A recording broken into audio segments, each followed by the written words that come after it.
guys, welcome back to my channel. My name is Margarita and today I'm here to bring you my September wrap-up. I read a total of 14 things in the month of September, so I'm super duper proud of myself. I'm ahead of my Goodreads challenge, which is super exciting for me because I was really far behind for a while.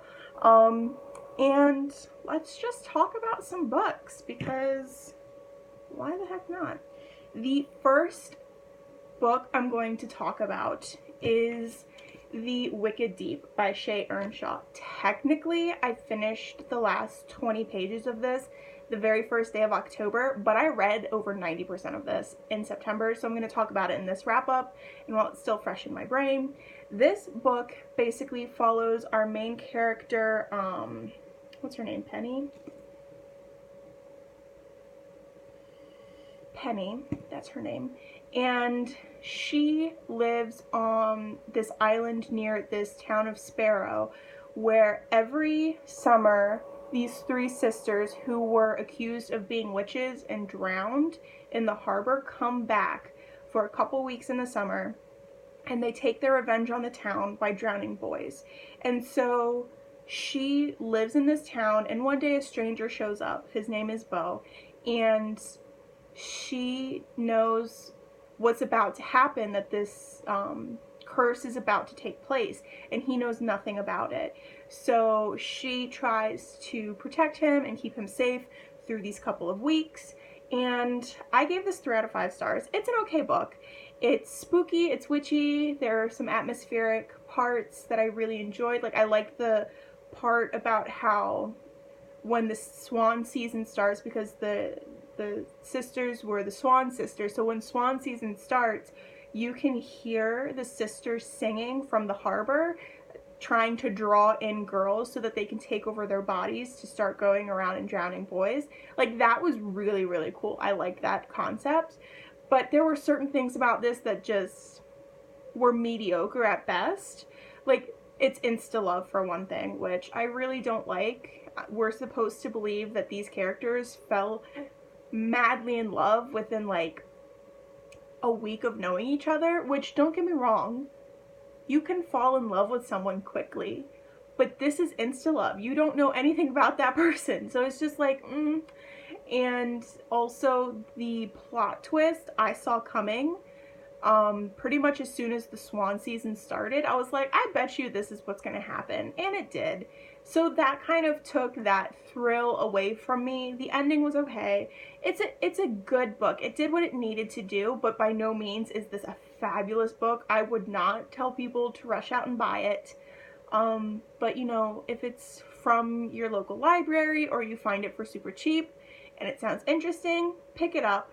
And can we just take a moment to appreciate the naked hardback? Like, that's the most stunning thing about this book, in my opinion. It's a good book. I did give it 3 out of 5 stars, but it's not anything that I was like, wow, so glad that I read that book. So that's the first one. The second book that I have to talk about is Dance of Thieves by Mary E. Pearson. This is the new book in the Remnant Chronicles world. This follows our 2 main characters, Cassie and, God, what's his name? Jace. And Cassie is one of the queen's personal guard, but she's also a wonderful thief. And then Jace is the guy in charge of this place that is not recognized by the kingdom, so it's kind of like this lawless place, and he's in charge. And it's their story in the Remnant Chronicles like world, and it was really nice to get back into that world. I gave this 3 out of 5 stars. My biggest issue with this book is, again, insta-love. This book focused more on the love and the relationship between Cassie and Jace than it did on, you know, the political situation, like what has happened since the war in the first trilogy. Like, it just, I felt like all the stuff I loved about the first trilogy was on the back burner, and you just had Jace and Cassie's love story up front. And I was like, okay, yeah, I would have preferred it switched around. I don't mind a love story. I actually enjoy, you know, people coming together and that kind of stuff, but it's just, this was a little too much in the forefront. It's not what I was expecting, and it's such a big book for like that to be the main focal point.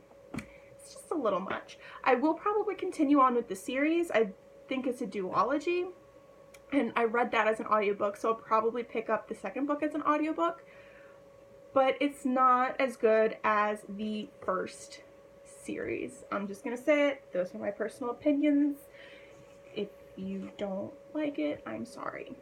So the next set of books that I have to talk about are 4 stars. The first one being The King of Birds by Alexander Utkin. This is a, what is this? It's a graphic novel about Russian folk tales, and this one follows the King of Birds, and it's really cool. The artwork is absolutely stunning. I gave this 4 out of 5 stars because the story was a little bit discombobulated, and there were parts where it's like, we'll get back to that part of the story later. It's like, can we just like talk about this in a linear fashion and like talk about this now while it's happening? So that was the only reason. But I do have the other books in the series out from the library. I think I have the other 2 books out, and I am interested in continuing on with reading those. The next set of books I have are also graphic novels, and they're part of the same series, and that is Cucumber Quest Volume 1 and 2 by, who's this by? Gigi DG. Oh, that's fun. It's fun to say. And these are middle grade graphic novels about Cucumber, who is supposed to be this hero of the ages, and he's supposed to prevent the Dark Knight from coming back. And his sister is this really spunky girl named Almond, and she's actually more the hero type than Cucumber is. It's just really, really cute. I read the first 2 volumes. The artwork is, well, can I just show you the villain in one of these books? He's my favorite villain I've ever met.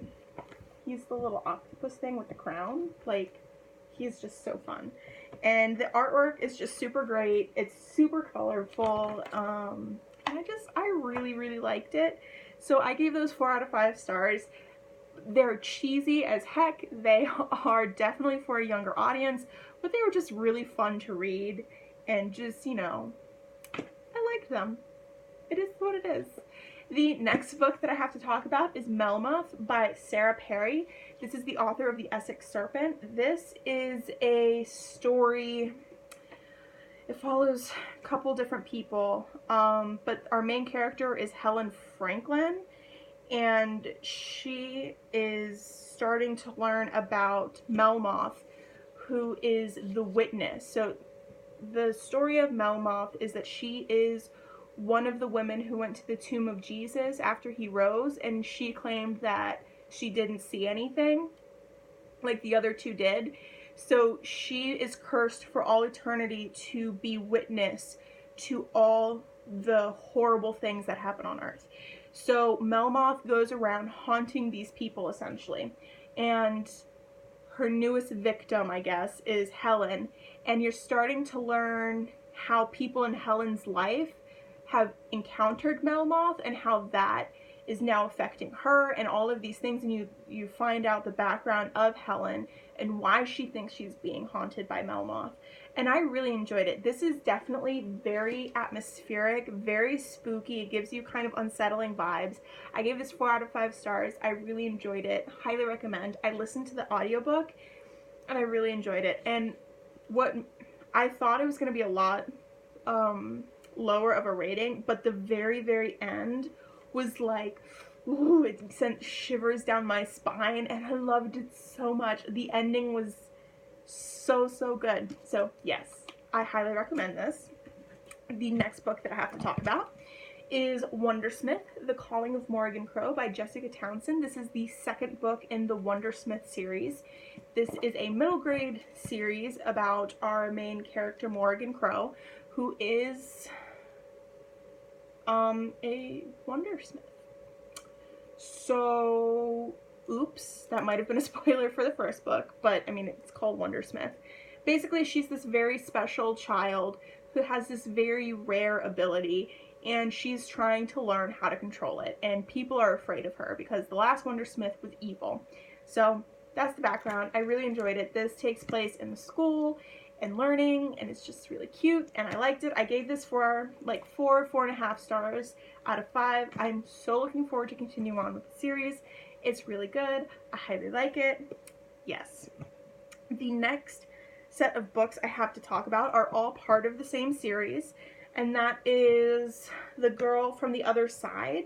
So I read volume 1, 2, 3, and 4, and I gave volume 1 5 stars and all the rest 4 stars.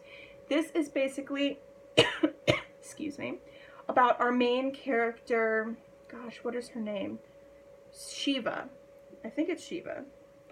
And she is the little girl, and in this world there's the inside and the outside, and everybody on the inside is human and uncursed, and all the people on the outside are these cursed creatures, and if one of them touches you, you are cursed to become one of them.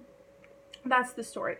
And so it follows our two main characters, Teacher and Shiva, who are an insider and an outsider, who are basically living together, and the teacher is trying to keep Shiva safe. And it's just, it's really good. I really liked it. It's all in black and white, and it's eerie and dark, but also really sweet, and I really like it. I'm going to continue on with the series. The next book that I have to talk about is A Woman's Book of Inspiration, Quotes of Wisdom and Strength, edited by Carol Kelly Gangi. And this is just a small book full of different quotes by women about different areas of life. And it's really uplifting, and I really, really liked it. And I needed this, especially starting last month, because I was going through a difficult time, and this just really reminded me about my own personal strength, and 5 out of 5 stars. I highly recommend people read this. It's really short and easy to get through. I read a couple chapters every night before I went to bed. It's good. I would pick it up if I were you. The next book that I have to talk about is Remains of the Day by Kazu Ichiguro, and this book is just a gem. So it follows our main character, who is the butler of this house, Darlington House, and he's basically sitting down and reliving his life. He is going to visit the old housekeeper of this house to try and convince her to come back and work at Darlington House, and he's reminiscing on, you know, this house's glory days, because now it is owned by an American, and his old employer, Lord Darlington, was disgraced for a reason, and you don't find out until later on. And he's reliving his life and everything that he's given to this house and to the Lord, and how his whole life revolved around that. And it is so beautifully done. And I listened to the audiobook, which is very, very good. This is also a movie with Anthony Hopkins in it that is so good also. That's how I first knew about this story. Kazu Ichiguro is so good at portraying what you think of like as the ideal English butler in this time. It's almost like, if you've seen Downton Abbey, it's almost like Carson, but like even more so. And it's so good, and it's so heartbreaking, and it's just wonderful. And he embodies that character so well that you can actually see how his life has turned out and why it is the way it is. So 5 out of 5 stars. Highly recommend. This is such a good story. So good. Please read it. Please watch the movie. Please just experience it for yourself. And finally, last but not least, I have Wilder Girls by Rory Power. This is kind of like a gender-bent Lord of the Flies retelling, I hear it said a lot. It basically is about these girls that live on Raxter Island that went to a school, kind of like a boarding school, I want to say, and some toxin breaks out, or something happens so that they start to mutate, and every girl has a different mutation and something different happening to her body. and how the government has quarantined this island and is trying to figure out what's happening to these girls and how to potentially save them. And it is about a couple girls, Hetty and Byatt, and it's about those two girls' perspectives. And it is so good. It is so creepy. It is so gross at times, but so good. I gave this 5 out of 5 stars. I absolutely loved this, and I thought that the ending was good. I know a lot of people are like hit or miss about the ending, but I enjoyed the ending for what it was. I thought that it fit with the story really well. It's just, please read this if you haven't. It is so good. I can't articulate how much I loved it. I gave this 5 out of 5 stars. If I could give it more stars, I would. So those are all of the books that I read in September. Let me know in the comments down below if you've read any of these books, your thoughts and opinions on these books, and I will see you guys next time. Bye!